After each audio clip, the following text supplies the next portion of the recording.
जय श्री श्याम भक्तों। आज के इस वीडियो में मैं आपको बताऊंगी कि एकादशी व्रत कैसे रखा जाता है। एकादशी व्रत की संपूर्ण जानकारी बहुत ही सरल तरीके से और बहुत ही सटीक तरीके से इस ब्लॉग में मैं देने वाली हूं। तो चलिए वीडियो को स्टार्ट करते हैं। तो देखिए, जब भी एकादशी आप व्रत रखें तो उसके एक दिन पहले ही आप ध्यान से यानी बहुत ही हल्का भोजन करें या फिर आप भोजन ना ही करें, क्योंकि एक दिन पहले से ही आपको अपना मन और तन दोनों ही सरल और सात्विक रखना होता है। इसलिए एक दिन पहले आप बहुत ही हल्का भोजन करें या फिर भोजन ना ही करें तो बेहतर है। एकादशी के दिन आप सुबह ब्रह्म मुहूर्त में उठ जाएं। उठने के बाद घर की साफ़ सफाई करके नहा धोकर आप स्वच्छ वस्त्र धारण करके जहां आपको पूजन करना है वहां पर आप बैठ जाएं। एकादशी का जो व्रत होता है वो बाबा श्याम के लिए और इसके साथ ही श्री कृष्ण जी के लिए, तुलसी जी के लिए और विष्णु जी और लक्ष्मी जी के लिए रखा जाता है और शालिग्राम जी के लिए रखा जाता है। तो देखिए, ये जो विशेष दिन है वो खाटू श्याम जी के लिए। तो ये खाटू श्याम जी नहीं, खाटू वाले बाबा हैं, यानी खाटू एक स्थान का नाम है, तो इसलिए इन्हें खाटू वाले बाबा कहा जाता है। तो आप इन्हें खाटू बाबा ना कहें, खाटू वाले श्याम कह सकते हैं। तो देखिए, जो एकादशी की पूजा होती है बिना तुलसी के नहीं की जाती है। तो जैसे शनिवार का दिन है तो आप एक दिन पहले यानी इतवार के दिन अगर एकादशी पड़ रही है तो आप शनिवार के दिन ही तुलसी उठाकर जहाँ पर आपको पूजन करना है वहाँ पर आप रख दीजिए। या फिर सोमवार के दिन यदि है पूजन तो आप शनिवार के ही दिन उठाकर तुलसी जहाँ पर आपको पूजन है करना है आप वहाँ पर रख दीजिए, क्योंकि रविवार के दिन तुलसी नहीं छुई जाती है। तो आपको एक दिन पहले ही तोड़कर रख लेनी चाहिए, सूर्यास्त के पहले। सूर्यास्त के बाद आपको तुलसी नहीं तोड़नी है, इस बात का आप विशेष ध्यान रखें। क्योंकि जो तुलसी होती है, तुलसी और बेलपत्र कभी भी बासी नहीं माने जाते हैं, इसलिए इन्हें आप पहले से तोड़कर रख सकते हैं। इसके बाद देखिए, आप हो सके तो इस दिन पीले वस्त्र धारण करें। तो पूजा स्थान पर आप पीले वस्त्र धारण करके बैठे। सबसे पहले एक चौकी लगा लें। चौकी लगाने के बाद आप सबसे पहले एक दीपक प्रज्वलित करें। दीपक आपको शुद्ध घी से ही प्रज्वलित करना है। इसके साथ ही पूजा स्थान पर आपको पीले वस्त्र ही धारण करने हैं, इस बात का भी आप विशेष ध्यान रखें। और जो घंटी होती है उसका भी बहुत अधिक महत्व होता है, इसलिए यदि आपके पूजा स्थान में घंटी नहीं है तो आप एक नई घंटी ज़रूर ले लें, उसे अपने पूजा स्थान पर ज़रूर रखें। इसके बाद आपको एक लोटा जल लेना है। तो जल में आप ध्यान रखें, विशेष तौर पर आपको गंगा जल नहीं लेना है। हो सके तो आप यमुना का जल ले सकते हैं या किसी और जो नदी हो सकती है वो अगर आपके पास है, यानी कोई नर्मदा नदी है या और कोई नदी है उनका पवित्र जल है तो आप ले सकते हैं। लेकिन आप गंगा जल बिल्कुल ना लें, क्योंकि गंगा जल निषेध माना गया है, तो आप गंगा जल ना लें। इसकी जगह यदि कोई पवित्र नदी का आपके पास जल नहीं भी है तो आप शुद्ध और सादा जल ले लीजिए। तो सबसे पहले आपको दीपक प्रज्वलित करना है। दीपक प्रज्वलित करते समय आपको ध्यान रखना है कि एक हाथ से आपको दीपक प्रज्वलित करना है और दूसरे हाथ में आपको तुरंत घंटी ले लेनी है और घंटी आपको बजाते रहना है। जैसे आप एक दीपक एक हाथ से प्रज्वलित कर रहे हैं तो दूसरे हाथ से आपको घंटी बजाते ही रहना है, इस बात का आपको विशेष ध्यान रखना है। इसके बाद आपको बाएं हाथ में जल लेना है और दाएं हाथ से लोटे से जल बाएं हाथ में डालते रहना है। इसके बाद आपको संकल्प लेना है कि मेरा नाम ये है, मैं इस स्थान का निवासी हूँ, मेरे पति या पिता का नाम ये है और मैं आज एकादशी व्रत रख रही हूँ या रख रहा हूँ। मेरा ये संकल्प है और मैं इस कामना के लिए इस व्रत को करना चाहता हूँ। हे बाबा श्याम, हे जो नारायण जी, हे लक्ष्मी माँ, हे कृष्ण जी, आप सभी एकादशी पूर्ण करने में मेरी मदद करें और मेरा व्रत सफल करें और मेरी ये मनोकामना है, इस मनोकामना को आप पूर्ण करें। इस तरह से आपको संकल्प ले लेना है। इसके बाद आपको कहना है, हे समस्त देव शक्तियों, मेरा ये पूजा आप सफल कराइए। मेरी ये कामना है, इस कामना को आप पूर्ण करने के लिए मेरी आप मदद कीजिए और मेरा ये संकल्प आप पूर्ण कीजिए। ऐसा कहने के बाद आपने जो बाएं हाथ में जल लिया था उसे अपनी उंगलियों के बीच से गिराते हुए नीचे गिरा देना है, यानी नीचे छोड़ देना है। संकल्प के बिना कोई भी व्रत, कोई भी पूजा पूर्ण नहीं मानी जाती है, इसका आपको विशेष ध्यान रखना है, इसलिए आपको संकल्प ज़रूर लेना है। इसके बाद आपको श्री हरि विष्णु को फलों का भोग लगाना है। आप पीले फल का भोग लगाएं तो अति उत्तम है। तो आपको घंटी बजाते रहना है और जो है पीले फलों का भोग लगाते रहना है, यानी एक हाथ से आपको फल समर्पित करने हैं और एक हाथ से घंटी बजाते रहना है। इस दिन आपको भूल से भी चावल और जौ का प्रयोग नहीं करना है, तो इस बात का विशेष ध्यान रखें। इसके बाद आपको एक हाथ से घंटी बजाते रहना है और एक हाथ से फल समर्पित करना है। तो फल में आप कोई भी फल समर्पित कर सकते हैं। अगर आपको केला मिल जाए तो वो विशेष माना जाता है, तो आप केला समर्पित कर दीजिए। धूप दीप आप दिखा दीजिए। धूप दीप दिखाने के बाद आप पुष्प समर्पित कर दीजिए। पुष्प आप पीले पुष्प समर्पित करिए। इस दिन आप हो सके तो कच्चा जो गाय का दूध होता है वो ज़रूर समर्पित करें। हो सके तो अगर आपके पास जो हलवा होता है, अगर हलवा आपको मिल जाए तो आप हलवा भी समर्पित कर सकते हैं, या फिर गाय का कच्चा दूध तो आप समर्पित बिल्कुल करें, क्योंकि ये बहुत ही ज़्यादा महत्वपूर्ण है और बाबा श्याम को बहुत ही ज़्यादा प्रिय है। इसके बाद आपको जो भी आरती आती हो खाटू श्याम जी की, आप आरती करिए। इसके बाद ओम जय जगदीश आरती आती है तो आप ये आरती करिए।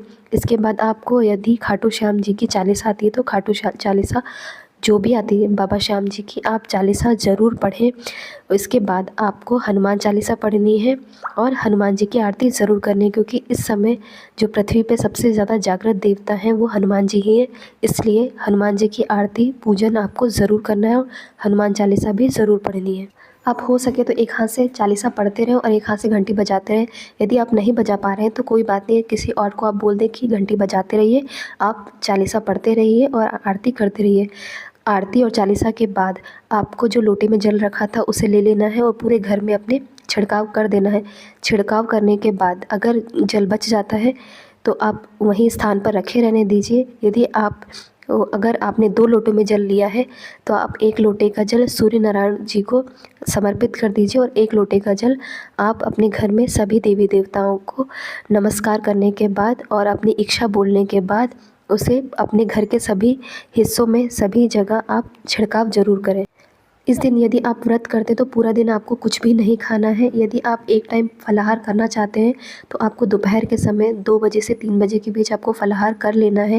यानी साबूदाना वगैरह, फल वगैरह, आप दूध वगैरह जो भी खाना चाहे, कोई आप जूस वगैरह पीना चाहें तो आप दिन में 2 बजे से 3 बजे के बीच में खा पी सकते हैं। इसके बाद आपको रात में कुछ भी नहीं खाना, यानी पूरे दिन आपको सिर्फ एक बार फलाहार करना है, उसके बाद आपको कुछ भी नहीं खाना है। इस दिन आपको बीड़ी, सिगरेट, तंबाकू का सेवन बिल्कुल भी नहीं करना है। यदि आप चाहें तो आप दिन में एक के बाद दोबारा भी जूस वगैरह पी सकते हैं या चाय पी सकते हैं, 2 बार तो आप पी सकते हैं। लेकिन सूर्य अस्त के बाद आपको अन्न या जल बिल्कुल भी ग्रहण नहीं करना है। आप पानी पी सकते हैं, लेकिन जैसे आप सोचो जूस वगैरह आप पीना चाहते हैं तो आप बिल्कुल भी जूस वगैरह कुछ भी ना पिएं।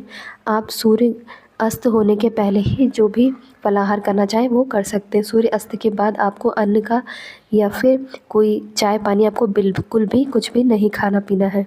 इस दिन आपको दिन में बिल्कुल भी नहीं सोना चाहिए। कुछ लोग अगर सो जाते हैं तो ये बहुत ही गलत बात है। तो आपको, यदि आपका व्रत है तो दिन में बिल्कुल नहीं सोना चाहिए। शाम के समय आपको, जब भी आप रात में सोएं तो आप हो सके तो घर में नीचे ज़मीन पर आप चटाई बिछाकर या नीचे आप गद्दा वगैरह डाल दीजिए और ज़मीन पर ही आपको सोना चाहिए। इस दिन आपको बेड पर या फिर पलंग पर नहीं सोना चाहिए। इस दिन आपको किसी की बुराई नहीं करना है, किसी से लड़ाई या मतभेद नहीं करना है और इस दिन आपको शुद्ध सात्विक तरीके से पूरा दिन आपको व्यतीत करना है। इस चीज़ का आप विशेष ध्यान रखें। पूरा दिन आप ठाकुर जी के, श्री कृष्ण जी के और खाटू श्याम जी के आप भजन करते रहिए, उनकी कथा वगैरह पढ़ते रहिए, आरती करते रहिए। उनसे रिलेटेड अगर आपको भजन आते तो आप वह सब करते रहिए, लेकिन आपको कुछ भी ऐसा गलत काम कोई भी नहीं करना है। रात के समय आपको भोजन नहीं करना है, आराम से आप सो जाइए। और इसके बाद यदि आप अस्वस्थ हैं तो आप सो सकते हैं, या फिर अगर आप स्वस्थ हैं तो किसी मंदिर में जाकर भी आप रात्रि जागरण कर सकते हैं। कहीं भजन वगैरह है तो आप वहाँ भी जा सकते हैं। तो इस तरह से आपको रात्रि जागरण करना है। आप कहीं नहीं जा सकते तो अपने घर में भी रात्रि जागरण कर सकते हैं। सुबह आप पारण के समय नहा धोकर स्वच्छ वस्त्र धारण कर लें और पूजा स्थान पर आप अपने बैठ जाइए। आपने जो भी ठाकुर जी को भोग लगाने के लिए प्रसाद बनाया है, यदि आपके पास कुछ भी नहीं है तो आप चीनी का भी भोग लगा सकते हैं, या फिर रोटी वगैरह आपने जो भी बनाई आप उस चीज़ का भोग लगा सकते हैं। तो सबसे पहले आप अपने पूजा स्थान पर बैठिए, वहाँ पर आप शुद्ध जल का छिड़काव कीजिए। इसके बाद आप उस स्थान पर बैठकर दीपक घी का प्रज्वलित करिए। इसके बाद अपने हाथ में, जैसे आपने संकल्प लिया था, एक हाथ से यानी सीधे हाथ में जल का लोटा लेकर उल्टे हाथ में यानी दाएं हाथ से पानी लेकर जो जल का है वो आपको बाएं हाथ में डालना है। और जिस तरह से आपने संकल्प लिया था उसी प्रकार से आपको संकल्प लेना है कि हे प्रभु, हे बाबा श्याम, मैंने आपका व्रत पूर्ण किया। यदि मुझसे कोई भी भूल चूक हुई हो तो मुझे माफ़ करना। हे प्रभु, मेरी सभी मनोकामना आप पूर्ण करना। हे ठाकुर जी, मेरी ये मनोकामना पूर्ण करने के लिए मैंने ये व्रत किया था। अब मैंने पूरा ये व्रत कर लिया है। पूरे सत्य और निष्ठा के साथ मैंने व्रत को किया है। अब आपका काम है मेरी मनोकामना को पूर्ण करना। इस तरह से बोलकर आप जैसे संकल्प लिया था उसी तरह से जल की धार नीचे गिरा दीजिए। इसके बाद आपको थोड़ा सा कंडा लेकर उसे सुलगा लेना है। सुलगाना इतना कि वो अंदर से भभक उसमें बनी रहे, यानी जल जाए, उसमें से धुआं छूटता रहे। इस तरह से आपको जिस स्थान में आप पूजा कर रहे हैं वहीं आप नीचे रख लीजिए। इसके बाद आपको 2 दीपक प्रज्वलित करने हैं, एक ठाकुर जी का और एक बाबा श्याम का। इसके बाद आपको अपनी मनोकामना बोलने के बाद आपने जो भी भोग लिया है वो भोग आपको थोड़ा सा लेना है और दीपक प्रज्वलित करने के बाद आरती कीजिए। इसके बाद ये भोग आप दोनों जो आपने कंडे रखे उसके ऊपर समर्पित कीजिए। दीपक आप अगरबत्ती दिखाइए, धूप दिखाइए और तिलक कीजिए, फूल समर्पित कीजिए। इसके बाद आप देखेंगे जैसे ही आप वो भोग समर्पित करेंगे तुरंत उसमें भभकना वो प्रारंभ हो जाएगा, यानी जो लौ है वो एकदम से जल उठेगी। इसका मतलब ये है कि बाबा ने आपका जो प्रसाद है वो ग्रहण कर लिया है। बाबा आपकी आस्था और पूजा से प्रसन्न हो चुके हैं। तो इस तरह से जब भी आप भगवान को भोग समर्पित करें तो जिस समय भगवान भोग ग्रहण करते हैं इस समय आपको उठ के नहीं जाना है, बस उस समय आपको अपनी आंखें बंद कर लेनी है। क्योंकि यदि आप उठ के जाते हैं, क्योंकि कहा जाता है जब भगवान भोजन ग्रहण करते हैं तो उन्हें देखा नहीं जाता है, तो इस समय यदि आप उठ के जाते हो तो आपका जो कमाया गया वो पृथ्वी माता और इंद्रदेव ले लेते हैं। इसलिए कहा जाता है जब भी भगवान भोजन ग्रहण करते हैं तो आप अपनी आंखें बंद कर लीजिए और भगवान का स्मरण करते रहिए, चालीसा अपने मन में पढ़ते रहिए। इसके बाद जब आप समझ जाएं कि भगवान ने भोग ग्रहण कर लिया, उसके बाद आप भगवान को नमस्कार करके उनके चरणों में छूकर सिर झुकाकर आप चुपचाप से वहाँ उठ जाइए और जो जल का लोटा है आप वो वहाँ से उठा लीजिए, पूरे घर में उसका छिड़काव कीजिए और दूसरा जल का लोटा है उसे लेकर आप भगवान सूर्य देव को समर्पित कर दीजिए। तो इस तरह से आपको मैंने बहुत ही कम शब्दों में और सरल तरीके से दशमी और एकादशी और द्वादशी की पूजा विधि बहुत ही सरल तरीके से बताई है। यदि आपको ये वीडियो अच्छा लगा हो तो प्लीज़ मेरे चैनल को लाइक शेयर सब्सक्राइब ज़रूर करें। धन्यवाद।